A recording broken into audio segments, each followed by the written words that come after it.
Let's get started. Story number 1. It was the last night of the year, and the small town of Hollow Creek lay quiet under a thick blanket of snow. Street lamps cast pale light onto the frost-covered roads, and festive decorations twinkled in the windows of homes, their inhabitants busy preparing for midnight celebrations. Among them was Melanie Carter, who had returned to her hometown to spend New Year's Eve with her family. Melanie's parents' house was a sprawling, aging Victorian that had stood for over a century. Though she had fond childhood memories there, the house always gave her an odd feeling, a mixture of nostalgia and unease. Her father, ever the storyteller, claimed the house was haunted, but no one ever took him seriously. As the evening wore on, Melanie found herself helping her mother in the kitchen while her younger siblings played board games in the living room. Her father sat by the fireplace, nursing a glass of whiskey and regaling them with tales of the house's mysterious history. They say Old Man Harrington, the original owner, vanished on New Year's Eve back in 1903, her father said, his voice low and theatrical. Some think he was murdered, others claim he walked into the woods and never came back. But every New Year's Eve, people swear they've seen him wandering the halls, searching for something or someone. Melanie rolled her eyes, used to his antics. "Sounds like you've had too much eggnog, Dad." Her father chuckled. "Laugh all you want, Mel, but just wait until midnight. That's when things get interesting." The evening continued uneventfully, filled with laughter and music. As the clock neared midnight, Melanie stepped outside to get some fresh air. The snow crunched beneath her boots as she stood on the porch, staring at the frozen landscape. The chill in the air was biting, and a strange stillness settled over the town, as if the world were holding its breath for the new year. She was about to go back inside when a shadow flickered in her peripheral vision. Turning her head, she saw a figure standing at the edge of the woods behind the house. It was hard to make out any details in the dim light, but the figure was tall and motionless, staring in her direction. "Hello?" she called out, her voice trembling slightly. The figure didn't respond or move. Melanie felt a shiver run down her spine that had nothing to do with the cold. She stepped back inside, shutting the door firmly behind her. As midnight approached, the family gathered in the living room to count down. The television displayed the ball drop in Times Square, and everyone joined in the countdown. 10, 9, 8. Melanie glanced out the window, unable to shake the image of the figure in the woods. 7, 6, 5. The lights flickered briefly, causing everyone to pause. Her father made a joke about the old wiring in the house, but Melanie felt a growing unease. 4, 3, 2, 1. Happy New Year! Cheers erupted, and her siblings blew noisemakers as her parents embraced. Melanie joined in, forcing a smile, but her mind remained on the strange figure. Then the grandfather clock in the hallway began to chime. Its deep, resonant toll echoed through the house, louder than usual. Melanie froze. The sound seemed to vibrate through her chest, each chime more oppressive than the last. On the 12th chime, the lights went out completely. The room plunged into darkness, and her siblings screamed in surprise. Her father fumbled for his flashlight, muttering about the fuse box. When he turned it on, the beam illuminated the worried faces of her family, but something else caught Melanie's eye. At the far end of the room, a figure stood just beyond the flashlight's reach. It was the same shadowy figure she had seen outside, only now it was inside the house. "Dad," she whispered, her voice trembling. "Someone's here." The flashlight swung toward the spot where she had seen the figure, but it revealed nothing but an empty corner. Her father frowned. "You okay, Mel?" She nodded hesitantly, though her heart was racing. The lights flickered back on, and the family quickly resumed their celebration, brushing off the moment as a power surge. But Melanie couldn't shake the feeling that they weren't alone. Later that night, unable to sleep, she wandered the house. The hallways were eerily silent, the old floorboards creaking under her weight. As she passed the grand staircase, she caught a faint movement in her peripheral vision. Turning, she saw the figure again, this time at the top of the stairs. It was clearer now. A man in a dark, old-fashioned suit, his face pale and gaunt. His hollow eyes met hers, and a chill washed over her. He raised a hand as if to beckon her, and before she could react, he vanished into thin air. Melanie's breath caught in her throat, Summoning her courage, she climbed the stairs, her legs shaking. She followed where the figure had disappeared, leading her to the attic door. It was slightly ajar, and a cold draft seeped through the gap. She hesitated, every instinct telling her to turn back. But something compelled her to push the door open. The attic was dark and cluttered with old furniture and boxes. Moonlight filtered through a small window, casting long shadows across the room. In the center of the attic stood the man. This time, he didn't disappear. Instead, he pointed to a dusty chest in the corner. Melanie's heart pounded as she approached it, feeling an inexplicable urge to open it.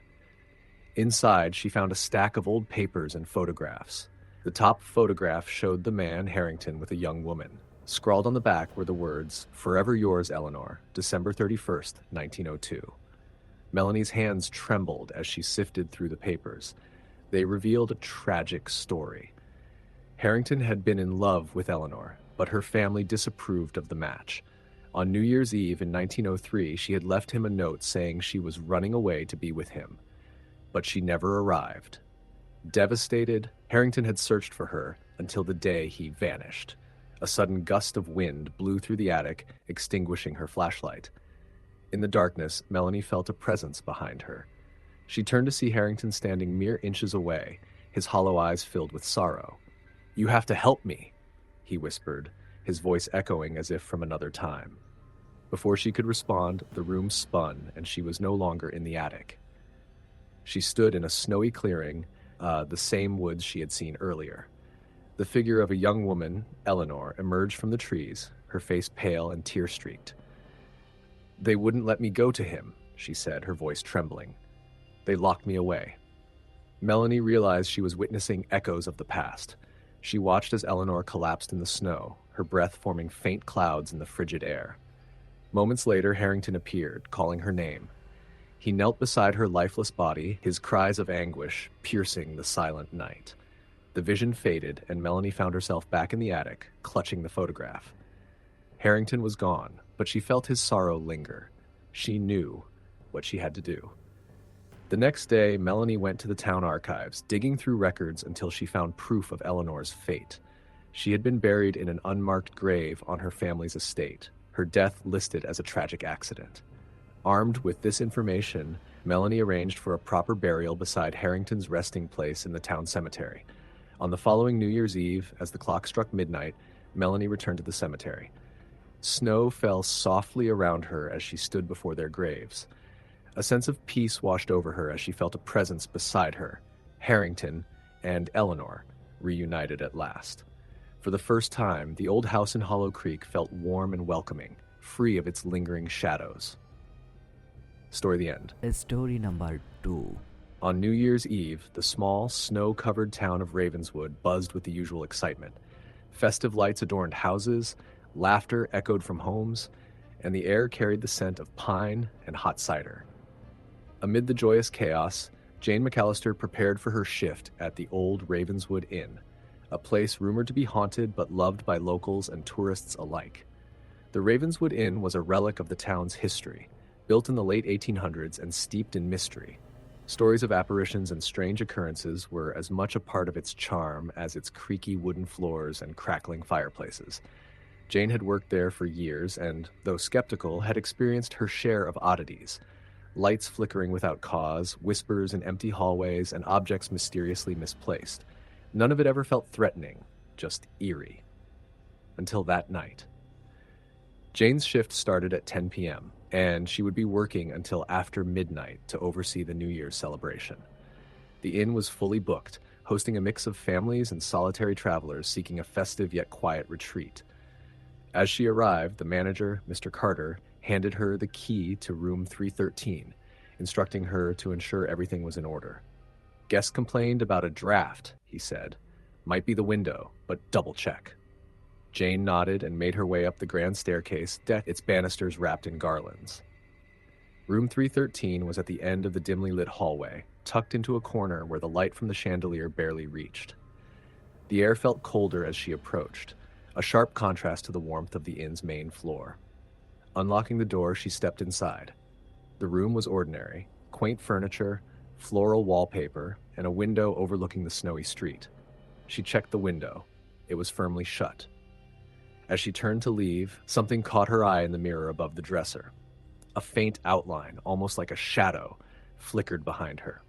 She whipped around, heart pounding, but the room was empty. Dismissing it as her imagination, she left the room and returned downstairs. The celebration was in full swing by then, with guests gathered around the fireplace, champagne flowing freely. Midnight was drawing near, and Jane busied herself with clearing tables and serving drinks. At 11:45, the power flickered. The crowd fell silent, then laughed nervously as the lights returned. But Jane felt a pang of unease. She glanced toward the staircase and saw a figure. A man in an old-fashioned suit, standing at the top, looking down at her. He was translucent, his outline shimmering like heat waves. Jane blinked, and he was gone. The clock struck midnight, and cheers erupted as people hugged, kissed, and toasted the new year. Jane forced a smile, trying to shake the vision from her mind. But the feeling of being watched lingered. After the celebration wound down, Jane began cleaning up. Most guests had retired to their rooms, leaving the inn quiet. She was alone in the dining area when she heard faint footsteps above her, slow and deliberate. "Probably a guest," she muttered, though she knew all rooms on the third floor were vacant except for 313. Curiosity, or perhaps a sense of duty, propelled her up the stairs. The hallway was empty, but the door to room 313 was ajar. Cold air wafted out, chilling her to the bone. Summoning her courage, Jane pushed the door open. The room was dark, except for the faint glow of the streetlights outside. The mirror on the dresser was shattered, shards scattered across the floor. In the middle of the room stood the same man she had seen earlier, his face pale and expressionless. He raised a hand, pointing toward the bed. Jane's breath hitched as she saw what he was indicating. A diary, its leather cover worn and cracked. Against every instinct screaming at her to run, she picked it up. The moment her fingers touched the book, the man vanished, and the room's temperature returned to normal. She took the diary to the front desk, where she sat down and opened it. The entries were dated over a century ago, written in elegant cursive. They detailed the life of a man named Henry Allister, who had checked into the inn on New Year's Eve in 1899. His writing spoke of heartbreak, loss, and an overwhelming sense of despair. The final entry read, "If I cannot find peace in this life, perhaps the next will be kinder. Tonight, I make my choice." Jane felt her stomach drop. A quick search of the inn's history confirmed what she feared. Henry Allister had taken his life in room 313 on New Year's Eve, exactly 125 years ago. The inn had been his final refuge. As dawn approached, Jane returned to the room with the diary. She placed it back on the dresser and whispered, "You're not forgotten." The air grew warmer, and for the first time that night, the room felt peaceful. When Jane turned to leave, she caught a glimpse of the mirror, no longer shattered but whole. Reflected in its surface was Henry, smiling faintly before fading into the morning light. Story the end. Story number 3. The air was bitterly cold that New Year's Eve, with frost clinging to the bare branches of the trees lining the streets of Silver Hollow. A pale moon hung low in the sky, its light dimmed by thick, shifting clouds. It was the kind of night where silence felt heavy, like the world was waiting for something to happen. Caroline had just moved into her new rental home, a modest but charming cottage on the outskirts of town. She didn't have much to celebrate this year. The previous 12 months had been a series of setbacks. A breakup, a lost job, and the death of her estranged grandmother, from whom she'd inherited nothing but unopened letters and guilt. Caroline had no party to attend, no friends to call. The house, with its vintage fixtures and strange drafts, was her only company. The cottage was rumored to be haunted. The locals, half serious and half joking, had warned her. They spoke of strange occurrences, objects moving on their own, whispering voices in the dead of night, and shadows that didn't belong to anything living. Caroline didn't believe in ghosts, but she'd be lying if she said the stories hadn't unsettled her. As the evening wore on, she tried to distract herself by unpacking boxes and sipping wine. The sound of an old grandfather clock ticking in the hallway kept her company. She hadn't noticed the clock before, but she assumed it had come with the house. Its rhythmic ticking grew louder with every passing hour, the sound burrowing into her thoughts. Around 11 o'clock, a cold draft swept through the living room, causing the curtains to flutter.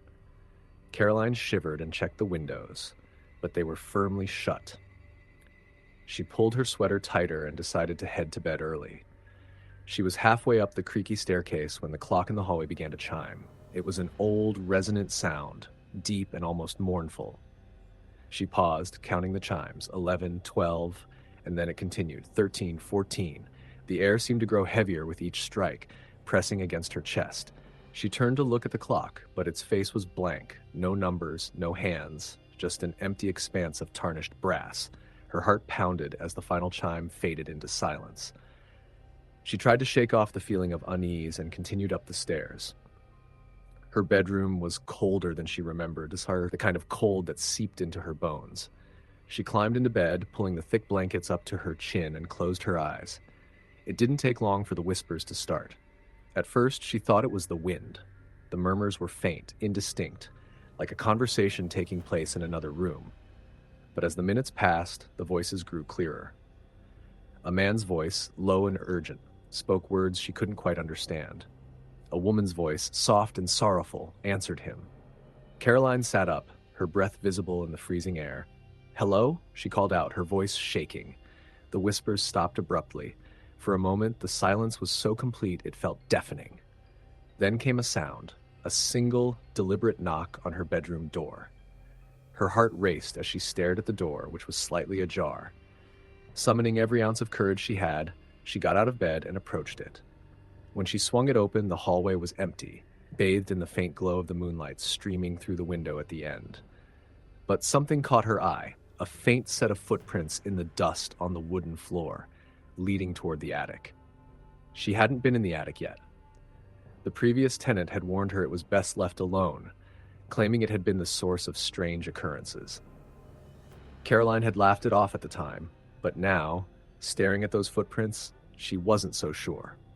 She found a flashlight and followed the trail. The footprints stopped at the base of the attic stairs. The door was slightly open, revealing only darkness beyond. She hesitated, her hand on the doorknob, before slowly pushing it open. The attic was cold, much colder than the rest of the house.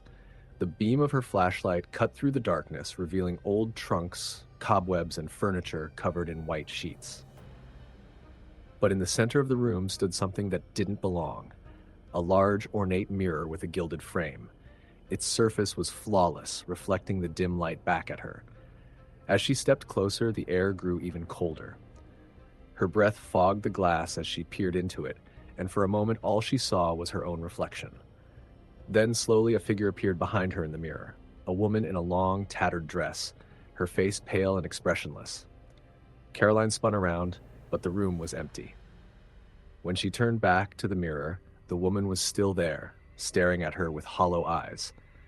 The figure raised a hand, pointing to one of the old trunks in the corner of the attic. Caroline's hands trembled as she approached the trunk. It was locked, but the key sat on top, as if waiting for her. She opened it to find a collection of letters, yellowed with age, tied together with a faded blue ribbon. The top letter was addressed to her grandmother.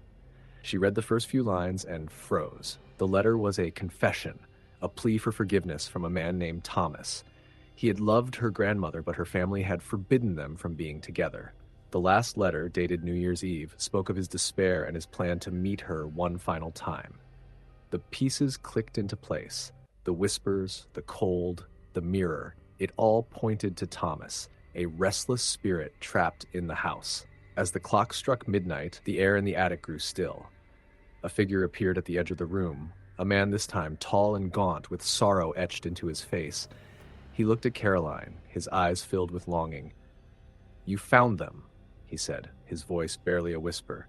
"You can help me." She nodded, her fear giving way to pity. "What do you need?" "Take me to her," he said.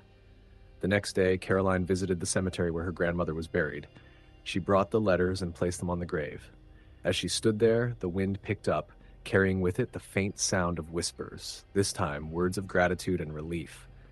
That night, the house felt different. The cold was gone, replaced by a warmth that felt almost welcoming. The ticking of the grandfather clock was steady and comforting, and for the first time since she'd moved in, Caroline slept peacefully. The spirits of the house had found their peace, and so, at last, had she. Story the end. Story number 4. Snow fell steadily over the small town of Coldwater as New Year's Eve approached. Emily and her friends had planned a quiet celebration at an old, secluded cabin deep in the woods, far from the noisy parties and crowds. The cabin had belonged to her late grandparents, and though Emily had visited it often as a child, it had sat empty for years. The group arrived just before sunset. Emily, her boyfriend Chris, and their 2 friends, Lisa and Mark, stepped out of the car, their breath visible in the icy air. The cabin loomed ahead, dark and silent, its wooden exterior weathered by time. "This place is charming," Lisa said, her voice tinged with uncertainty. "Don't worry," Emily reassured her. "It's old, but it's cozy. My grandparents used to love it out here." Inside, the air was musty, and the faint smell of cedar lingered. The group quickly got to work unpacking food, setting up decorations, and lighting the fireplace. By the time the sun disappeared, the cabin was warm, illuminated by the golden glow of firelight and candles. As they settled in, Emily told them about the cabin's history. "My grandparents built this place in the 1950s. They used to spend every New Year's Eve here. My grandma used to say it was a tradition to ring in the new year with a toast to those we've lost." "That's sweet," Chris said, pouring himself a glass of wine. Mark, ever the skeptic, smirked. "So, no ghost stories? No curses? No haunted woods?" Emily hesitated. "Well, there is one story. Local legend says that in the 1800s, a woman named Abigail lived out here alone. On New Year's Eve, her husband went into town and never came back.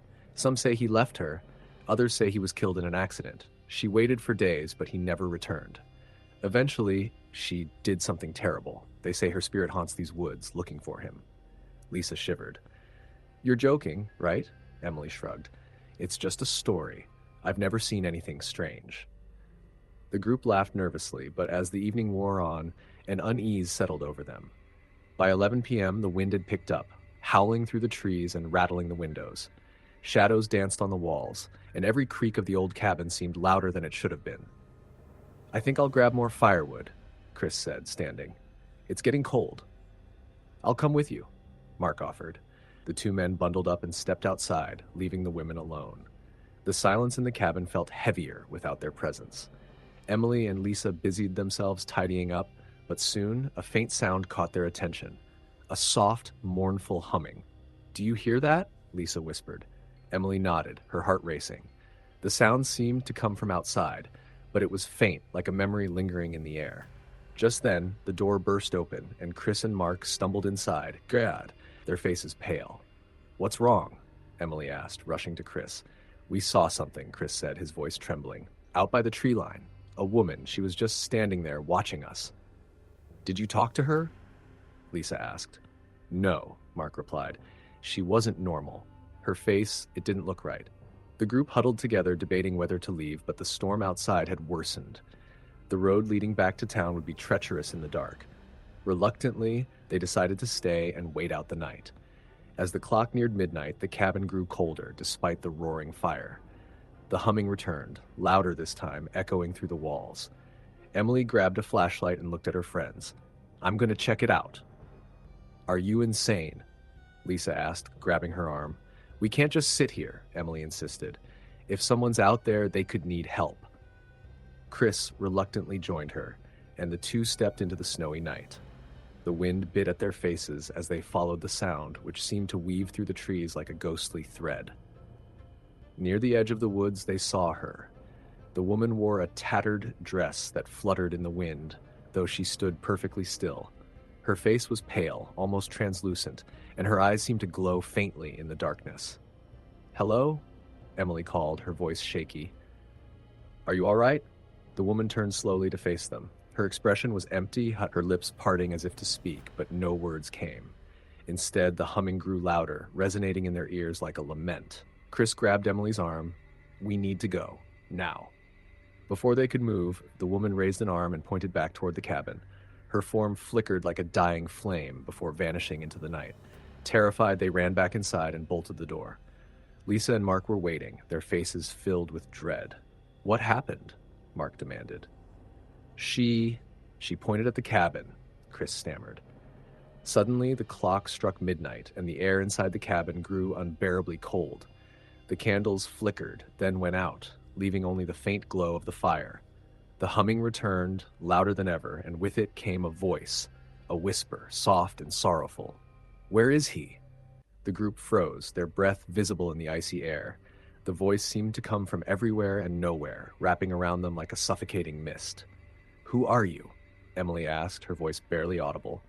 The fire flared, illuminating the room in a burst of light. In its glow, they saw her, Abigail. She stood in the center of the room, her expression twisted with anguish. "Where is he?" she repeated, her voice breaking. Emily stepped forward, trembling. "I don't know where he is. I'm sorry."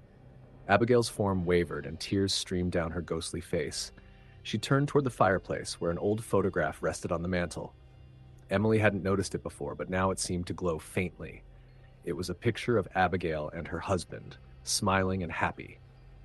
The ghost reached out, her hand brushing the photograph, and then she was gone. The fire dimmed, the humming ceased, and the oppressive cold lifted. The group stared at each other, stunned and shaken. Emily approached the mantel and picked up the photograph. On the back, written in delicate script, was a single sentence: "Wait for me." The rest of the night passed in uneasy silence. By morning, the storm had cleared, and the group left the cabin without looking back. Emily sold the property soon after, never returning. But every New Year's Eve, as the clock strikes midnight, the locals say they can still hear the faint sound of a woman humming in the woods, waiting for someone who will never return. Story, the end. Story number 5. The year was drawing to a close, and the sleepy town of Ravensford was preparing to welcome the new year with fireworks and festivities. Nestled deep in the woods on the outskirts of town stood the Hollowmere Inn, a crumbling structure that had been abandoned for decades. Locals whispered about the place, stories of people who entered on New Year's Eve and never came out. Eric, a college senior with a penchant for urban exploration, had heard the stories from his childhood but dismissed them as mere folklore.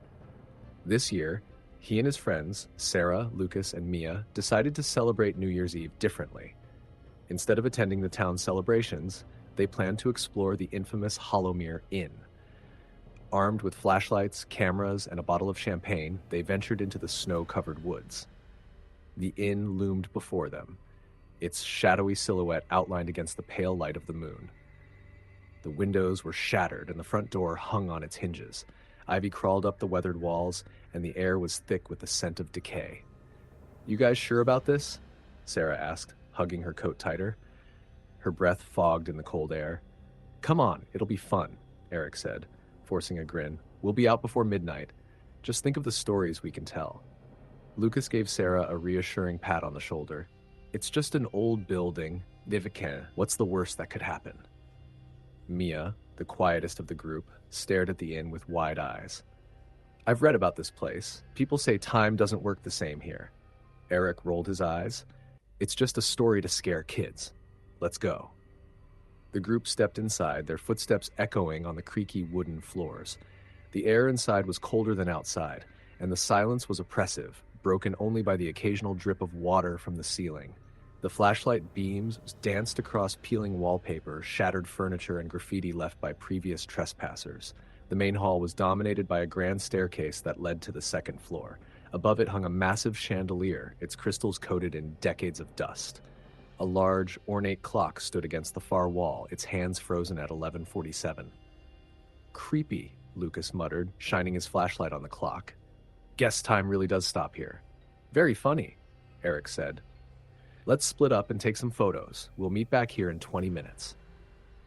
The group reluctantly agreed, each heading in a different direction. Sarah explored the old dining room, where long tables were still set with tarnished silverware and cracked china. The faint smell of rotting food lingered in the air, though the room had been abandoned for years. She felt an eerie sensation, as if someone were watching her, but when she turned, the room was empty. Lucas wandered into the library, where rows of moldy books lined the shelves. He pulled one off the shelf, flipping through its damp pages, only to find words scratched out and replaced with the phrase, "Leave before the clock strikes 12. His laughter faltered as he dropped the book and hurried out of the room. Mia found herself in the ballroom, where the moonlight streamed through broken windows, casting strange shadows on the walls. She swore she heard faint music, like an old gramophone playing a waltz. When she looked closer, she saw footprints appearing in the dust on the floor, moving as though an invisible couple were dancing. Meanwhile, Eric climbed the staircase, his flashlight illuminating faded portraits on the walls. One painting caught his attention, a woman in a black gown with piercing eyes that seemed to follow him. Beneath the portrait was a plaque that read, Margaret Hollowmere, 1879.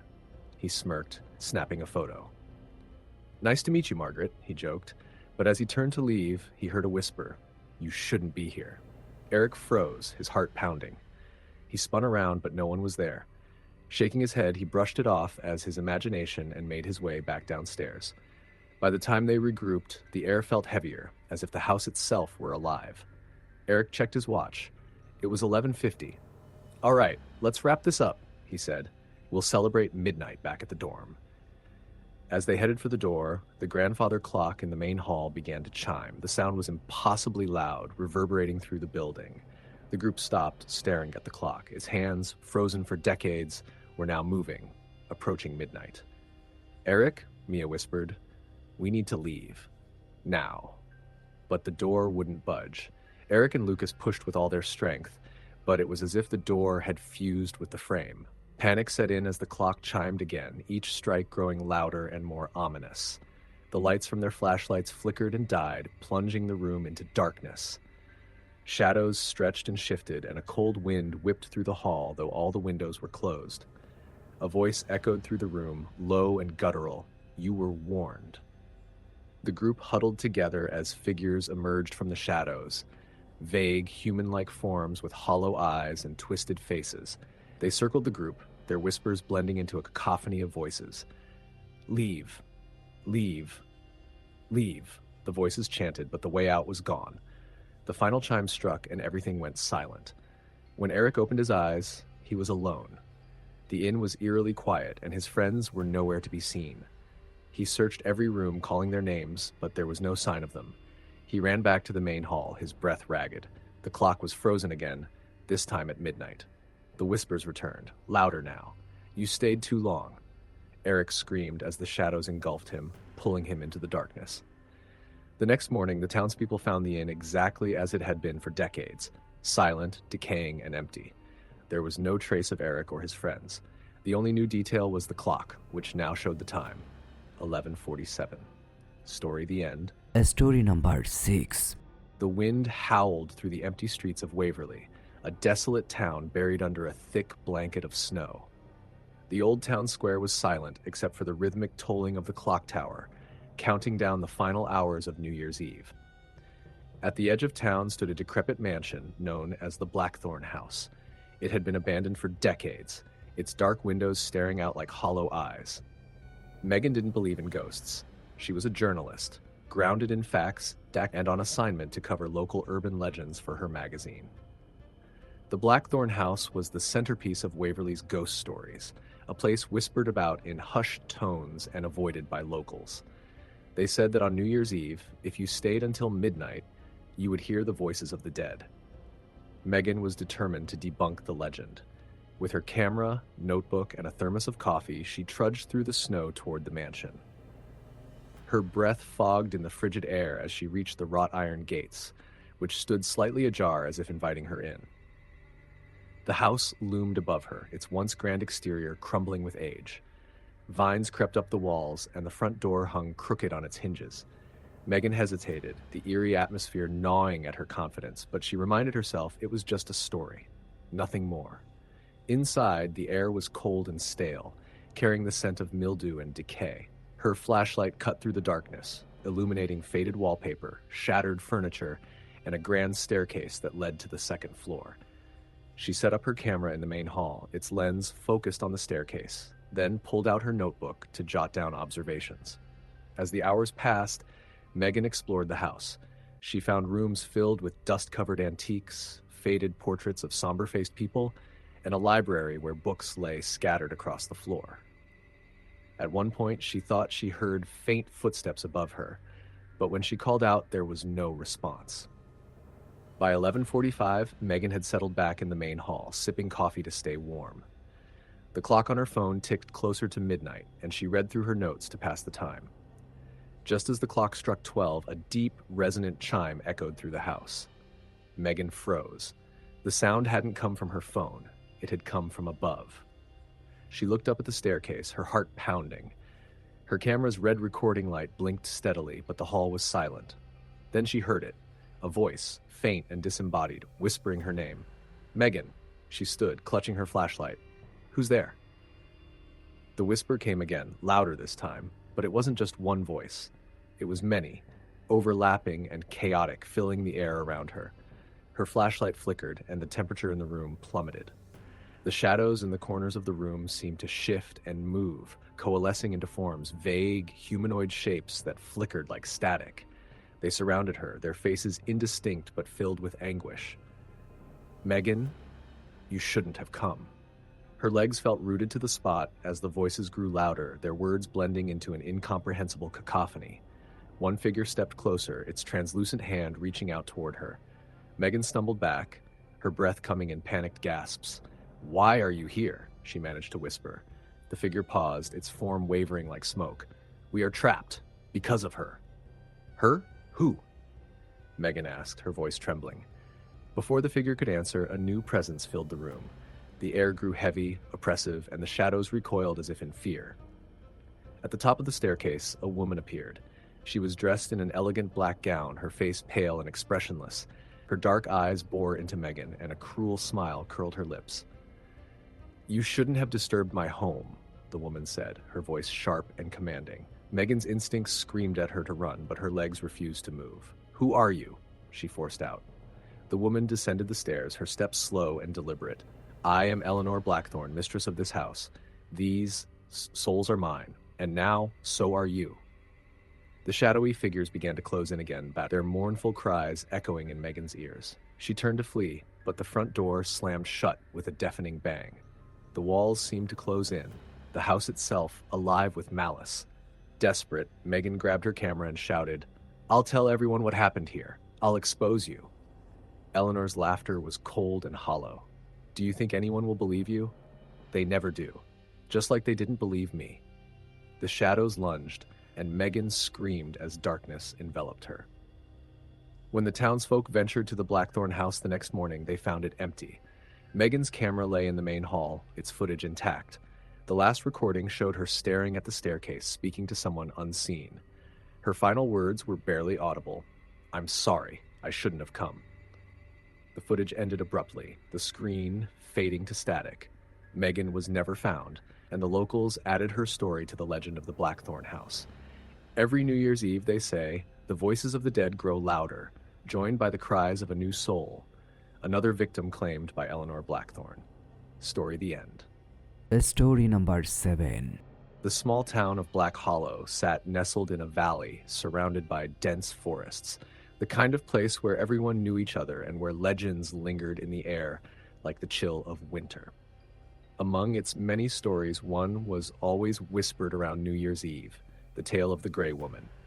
They said she appeared only on December 31st, her pale face glimpsed in the windows of the old Hensley Manor, a decrepit house that had stood abandoned for decades. Some claimed she was a mourner, others a lost soul seeking redemption. What everyone agreed on, though, was that those who entered Hensley Manor on New Year's Eve were never the same. The warnings didn't deter David and his younger sister Lily, who had just moved to Black Hollow with their parents. They were staying temporarily with their Aunt Claire while their new house was being renovated. And the siblings were eager for some adventure to break the monotony of their quiet, snowbound town. When David overheard some locals talking about the Grey Woman at the general store, his curiosity piqued. Don't go near Hensley Manor, the store clerk warned. Not unless you're looking to bring something back with you. Bring what back? David asked, trying not to smirk. The clerk leaned in, lowering his voice. A curse, or worse. People who see her don't just leave her behind. She follows them. That night, over dinner, David told Lily about the manor. She was instantly intrigued, her 14-year-old imagination fueled by every ghost story she'd ever heard. You're not actually thinking of going, are you? Aunt Claire said when she overheard. "That place isn't safe. It's falling apart, and it's haunted, if you believe the stories." David laughed it off. "We'll just take a look from outside. No harm in that." Claire shook her head, muttering something about foolish teenagers. But when midnight approached on New Year's Eve, David and Lily bundled up in their winter coats and set off into the woods. Snow crunched under their boots as they followed the trail to Hensley Manor, the moonlight casting eerie shadows through the trees. When they reached the house, it was every bit as unsettling as the stories suggested. The once grand Victorian mansion was a skeleton of its former self, with broken windows, sagging beams, and ivy crawling up its walls like veins. The front gate hung open, swaying slightly in the wind. Lily hesitated. "Maybe this isn't such a good idea." David scoffed. "Don't tell me you're scared. It's just an old house." But as they stepped closer, the atmosphere seemed to change. The air grew colder, sharper, and the night seemed unnaturally quiet, as though the forest itself were holding its breath. David pushed open the heavy front door, which groaned on its hinges. Inside, the air was thick with the scent of mildew and decay.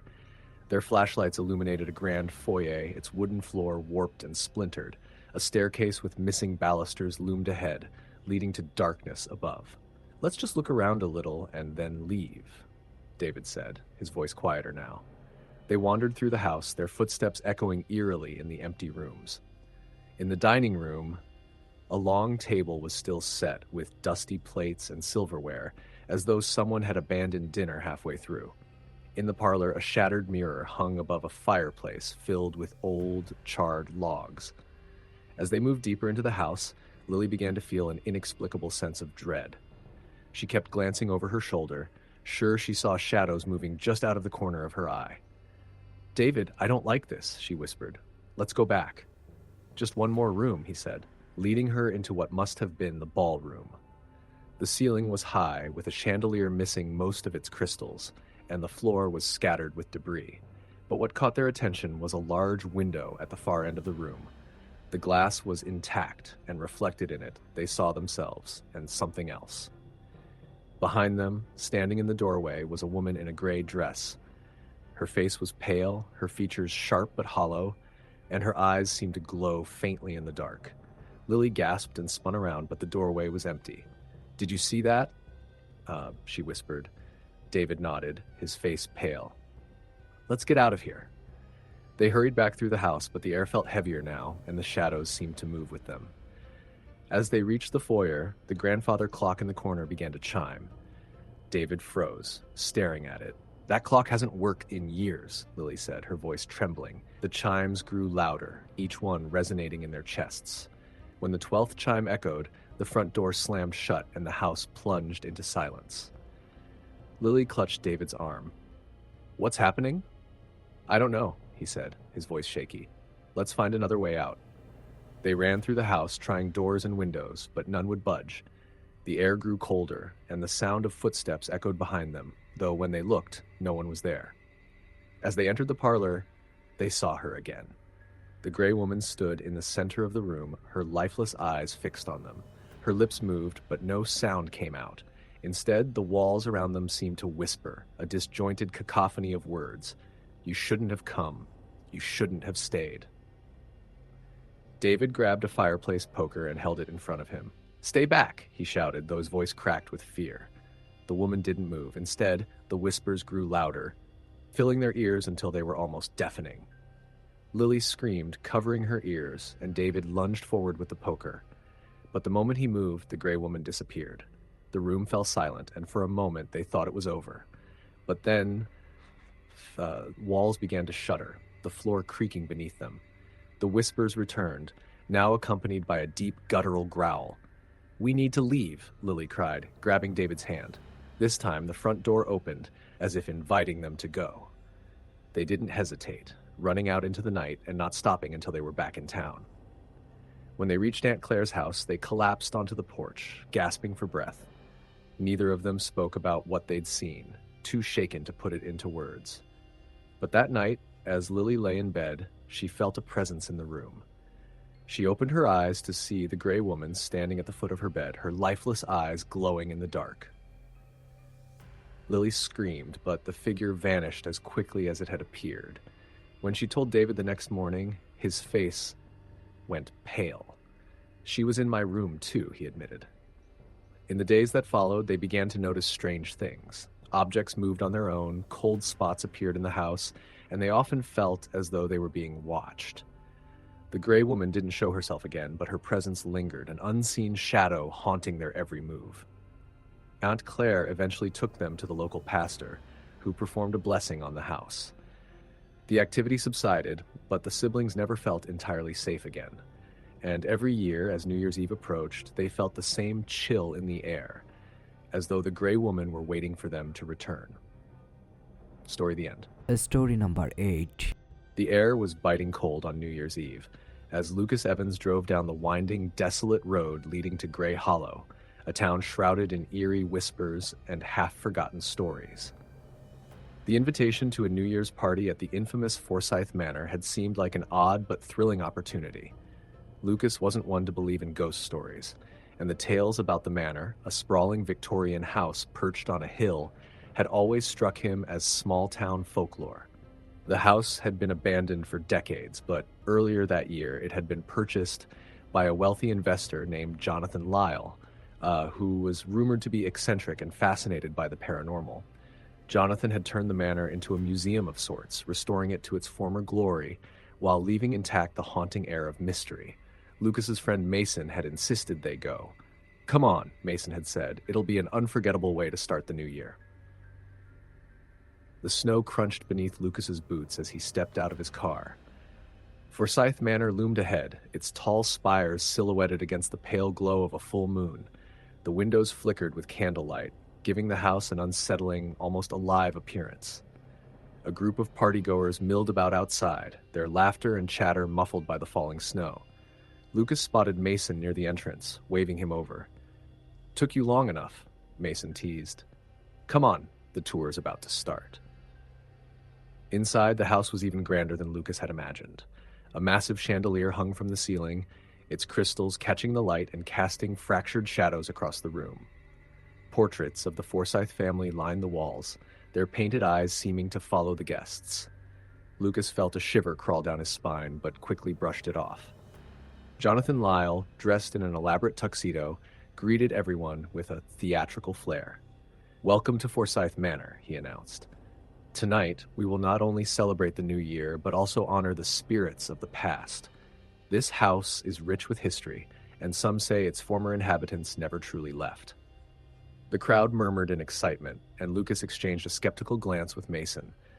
The group was then led through the house, Jonathan weaving stories of tragedy and unexplained phenomena. He spoke of Abigail Forsyth, the youngest daughter who had vanished on New Year's Eve in 1899, just hours before the new century began. Her disappearance was never solved, and her room, untouched since that night, was rumored to be the most haunted part of the house. The tour ended in the grand ballroom, where tables laden with food and champagne awaited. As midnight approached, Lucas began to relax, enjoying the lively atmosphere. But his curiosity nagged at him, and he couldn't stop thinking about Abigail's room. "I'm going to check it out," he whispered to Mason. "Are you serious?" Mason asked, raising an eyebrow. "They probably locked it up." Lucas shrugged. "I just want to see it. Come with me if you're scared." Mason rolled his eyes but followed. The two slipped away from the crowd and made their way up the creaking staircase. The house was eerily quiet now, the laughter and music from the party fading as they climbed higher. They reached the third floor, where Abigail's room was located. The hallway was dimly lit, the wallpaper peeling in places. A brass plaque on the door read, "Abigail's Room." To their surprise, the door was slightly ajar. "Guess they didn't lock it," Lucas muttered, pushing the door open. The room was small but elegant, with a canopy bed, an antique vanity, and a wardrobe. Dust covered every surface, and the air smelled faintly of lavender and decay. A large ornate mirror hung on the wall opposite the bed. Lucas's gaze was drawn to it, the glass strangely clear despite the dust covering everything else. "This place gives me the creeps," Mason said, shifting uncomfortably. "Let's go back." "Just a minute," Lucas said, stepping closer to the mirror. Something about it felt wrong. His reflection stared back, but there was something off, almost as if it were a fraction of a second slower than his movements. A faint noise caught their attention, a soft, melodic humming. It seemed to come from nowhere and everywhere at once. Mason froze, his face pale. "Did you hear that?" Lucas nodded, his throat dry. The humming grew louder, and then the mirror began to fog as if someone were breathing on the other side. Words slowly formed in the condensation. "Help me." Mason grabbed Lucas's arm. "We're leaving. Now." But before they could move, the door slammed shut with a deafening bang. The humming stopped, replaced by a whisper so faint it was almost inaudible. "Why did you come here?" Lucas turned toward the mirror, and his heart nearly stopped. A figure now stood behind his reflection, a young woman in a white dress, her hair cascading in dark waves. Her face was pale, her eyes wide and filled with sorrow. She wasn't in the room, only in the mirror. "Who are you?" Lucas managed to whisper. "Abigail," the figure replied, her voice echoing faintly. "I've been waiting." "For what?" Lucas asked, his voice trembling. "For someone to listen." The temperature in the room plummeted, their breath visible in the freezing air. Abigail stepped closer to the mirror, her hand pressing against the glass. "He took me," she said. "He won't let me leave." "Who?" Mason asked, his voice barely above a whisper. Before Abigail could answer, the mirror cracked violently, a jagged line splitting her image in two. The air filled with a deafening roar, and the room seemed to tilt. Lucas and Mason stumbled back, shielding their faces as shards of glass flew toward them. When the chaos subsided, the mirror was shattered, and Abigail was gone. The door creaked open, as if inviting them to leave. They didn't need to be told twice. They bolted back down the stairs, their hearts racing. The party was still in full swing, the guests oblivious to what had happened. Lucas and Mason grabbed their coats and left without a word, driving away from Forsyth Manor as fast as the snow-covered roads would allow. Days later, Lucas couldn't shake the experience. He began researching Abigail's disappearance, combing through old newspaper archives and records. What he found chilled him to the bone. Abigail's father, Charles Forsyth, had been a controlling and abusive man. On the night of her disappearance, several witnesses reported hearing an argument between Abigail and Charles. Some speculated he had killed her in a fit of rage, but without evidence, the case went cold. Lucas returned to the manor alone, determined to find closure. He entered the house during the day, the sunlight doing little to dispel the lingering unease.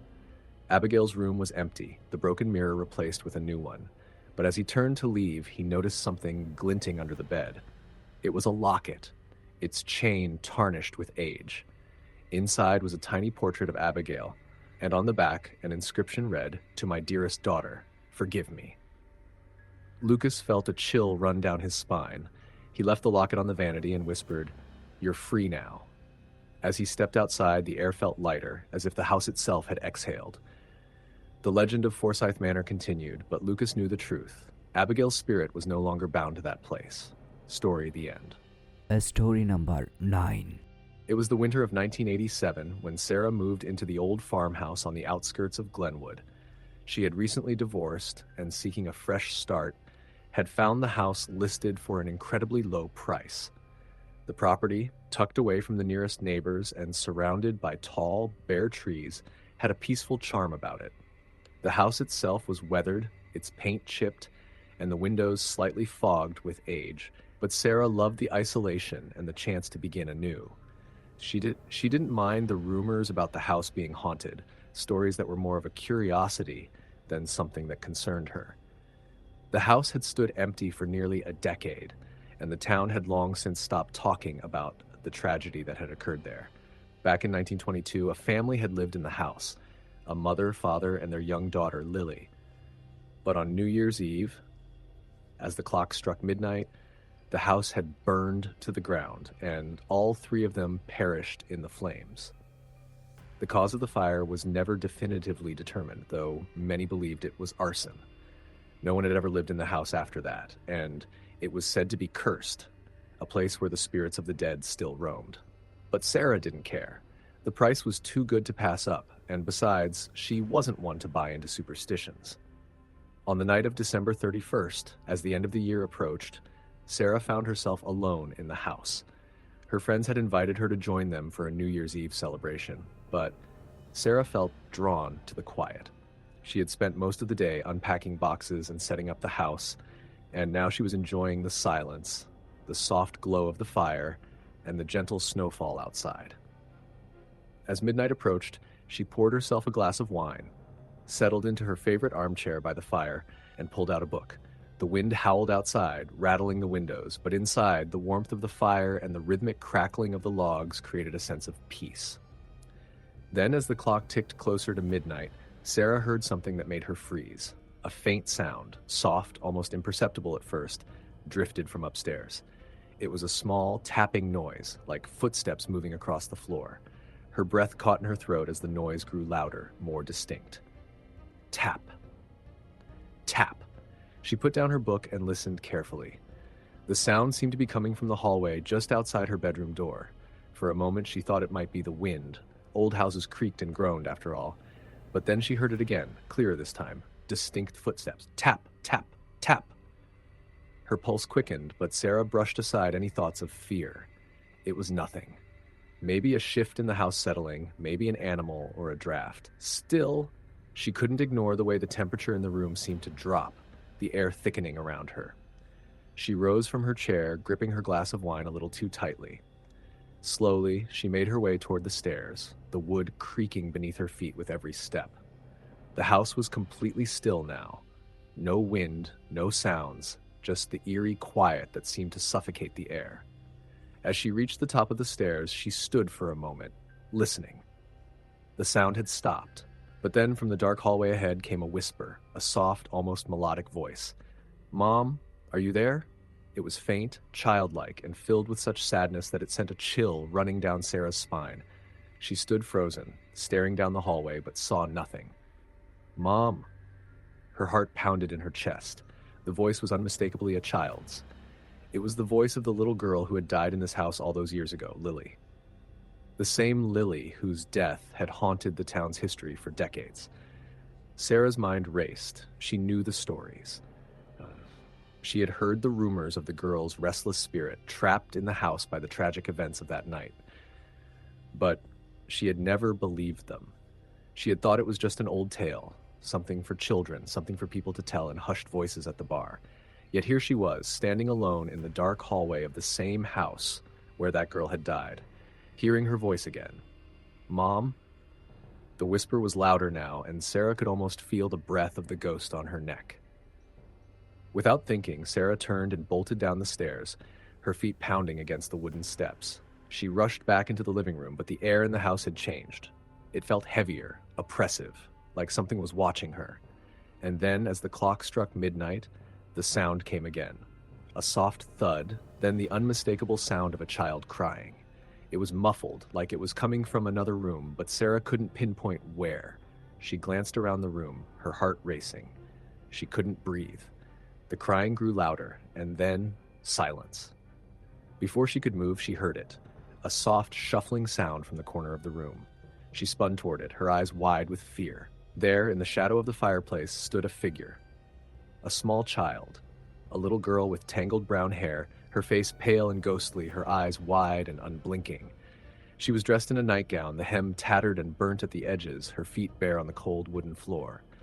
She gazed at Sarah with hollow eyes, her lips parted in a silent plea. Are you my mom?" the girl whispered, her voice trembling. Sarah's blood ran cold. She could barely move, rooted to the spot by the sight of the ghostly child in front of her. She had heard the story, how Lily had been waiting for her mother to come back. She had died in the fire, alone, unable to escape. Tears filled Sarah's eyes as she looked at the apparition. She didn't know what to do, whether to run or to stay, to scream or to cry. The child took a step forward, her hand reaching out toward Sarah. The air grew colder still, and the ghostly figure seemed to shimmer, flickering like a flame.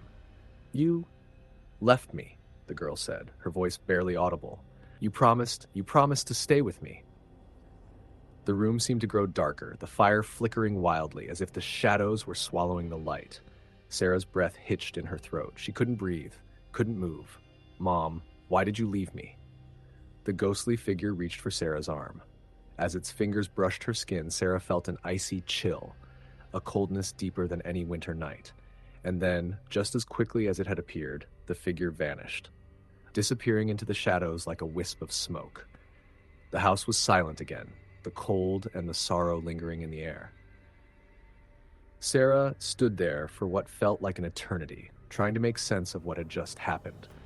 But there was no explanation, no rational thought that could make sense of what she had seen. As the clock ticked past midnight, Sarah knew she could never forget the child's pleading eyes, the eyes of the girl who had died alone in that very house. She could still feel the coldness in her veins, the weight of the spirit's sorrow pressing against her chest. From that night on, Sarah never stayed in the house alone again. The whispers of Lily's voice would return on every New Year's Eve, growing louder as the years passed. And every year, Sarah would hear the same question. Why did you leave me?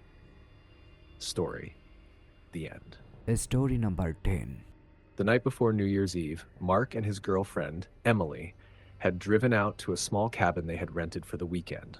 It was a cozy, secluded place, nestled in the mountains far from the city. They had planned to spend the holiday in peace, escaping the stress of work and family obligations. They were both looking forward to ringing in the new year with nothing but the quiet and each other's company. As they arrived at the cabin, the sun was already setting, casting long shadows over the snow-covered ground. The cabin itself looked like something out of a postcard, a rustic wooden structure with smoke rising from the chimney, surrounded by a dense forest of towering pine trees. "I think this is perfect," Emily said, gazing at the cabin. She smiled, the first sign of relief from the long week she'd had. Mark agreed. "Yeah, it's peaceful. Exactly what we needed." The interior of the cabin was as charming as the exterior. There was a stone fireplace in the living room, a large, comfy couch, and a few small rooms. The kitchen was stocked with food, and everything had an old-fashioned, lived-in feel, despite its modern amenities. It wasn't long before they settled in, lighting a fire in the hearth and unpacking their things. The world outside seemed to disappear as they sat together, sharing a bottle of wine and talking about their plans for the new year. As the hours passed, the storm outside intensified and the wind howled through the trees, the perfect setting for a relaxing evening. But as midnight approached, something shifted. The air grew colder inside the cabin, and Mark noticed a strange noise, a faint scratching sound coming from the attic. He tried to brush it off as the wind or the house settling, but Emily's eyes widened when she heard it too. "Did you hear that?" she asked, her voice nervous. Mark stood up. "I think it's just the wind. Let me check." He made his way up the stairs, his boots creaking with each step. The attic was accessed through a small wooden door at the end of the hallway. Mark grabbed the handle and turned it, the door opening with a loud groan. He hesitated for a moment before stepping inside. The attic was dark, save for the faint glow of moonlight filtering through the small window. It was cluttered with old furniture, dusty boxes, and forgotten odds and ends. He flipped the light switch, but nothing happened. The power seemed to have gone out. He pulled out his phone and used the flashlight to scan the room. The scratching noise had stopped, and everything seemed still. As he moved through the room, his light landed on an old mirror in the corner. It was large and ornate, its silver frame tarnished with age. Mark approached it curiously, brushing his fingers over the glass. When he looked into the mirror, his reflection appeared normal at first. But then as he continued to stare, the image in the mirror shifted. Slowly, a figure began to materialize behind him. A woman, pale and dressed in a tattered white gown. Her face was obscured by long dark hair, but her eyes, those hollow, empty eyes, stared directly at him. Mark's heart skipped a beat. He spun around, but the room was empty. He turned back to the mirror. The figure was still there, closer now. Her mouth opened, and a low, rasping whisper reached his ears, though he couldn't understand the words. Suddenly, the attic light flickered back on, and the figure vanished. Mark stood frozen, his breath coming in shallow gasps. What the hell was that? He hurried out of the attic, slamming the door shut behind him. Emily was waiting at the bottom of the stairs, her face pale with worry. "Mark, are you okay? What happened up there?" He didn't know how to explain what he had just seen. His mind raced, but the only words that came out were, "We need to leave. Now." "What? Why?" "It's just a little after midnight. We're safe here. What happened?" Emily protested. I I don't know. I saw something in the attic, Emily. A woman. She was in the mirror, and when I turned around, she wasn't there, but I could hear her whispering. Emily stared at him, her expression a mixture of disbelief and concern. Mark, are you sure it wasn't just your imagination? You've been working a lot lately. Mark shook his head. No, it wasn't my imagination. I'm telling you, something's wrong with this place. The storm outside intensified again, and the wind began to howl louder. Mark felt a shiver run down his spine. The house felt too quiet now, too still. Emily sighed, clearly frustrated but not wanting to argue. All right, let's just go to bed. We'll figure it out tomorrow. Maybe you just need some rest. But as they made their way to the bedroom, things began to feel wrong. The air felt colder than before, and the shadows seemed to stretch unnaturally long across the walls. Emily reached for the light switch, but when she flicked it, the light didn't turn on. The room was plunged into darkness. Mark grabbed her hand. Stay close. A few moments later, they heard a faint tapping sound coming from the walls, rhythmic and deliberate like fingers drumming against the wood. Emily froze, her grip tightening around Mark's hand. What's that? She whispered, her voice barely audible. Mark didn't answer. He was staring at the far corner of the room where a small, ornate wooden door stood. The same door that led to a small closet in the cabin's foundation, a place they had never opened. The tapping grew louder, closer, and then the door creaked open by itself. A figure stood in the doorway. A woman in a tattered white gown, her face still obscured by long, matted hair. Her eyes were wide, hollow, and her mouth was open, but the words she whispered were indecipherable. She began to move toward them, her feet barely touching the ground, gliding across the floor like she was floating. Mark, Emily gasped, stepping backward. What is she doing? Mark could hardly breathe, his heart pounding in his chest. I don't know. We need to get out of here. Now. They rushed to the door, but when Mark reached for the handle, it wouldn't budge. The woman was getting closer, her whisper growing louder, more insistent, though still unintelligible. It was as if the very walls of the cabin were vibrating with her presence. Desperately, Mark pulled at the door again, and this time it opened with a screech. He shoved Emily out into the hallway, but as they ran toward the stairs, the woman's voice finally reached them clearly. Stay with me, it rasped. Mark spun around, but the figure was gone. They made it outside into the storm, their breath freezing in the night air. They didn't stop running until they reached the car, jumping in and speeding down the narrow road away from the cabin. As the lights of the cabin faded behind them, they thought the terror was over. But when Emily looked in the rearview mirror, she saw something that made her blood run cold. The woman was standing in the middle of the road, her face now visible in the mirror, a face that was no longer human. Emily screamed and Mark slammed on the brakes, but by the time he looked back, the road was empty. They never returned to that cabin, and neither of them ever spoke of the woman again. Every New Year's Eve, they both feel the cold presence of her eyes, and they never forget the whispers that still echo in their memories. Story the end.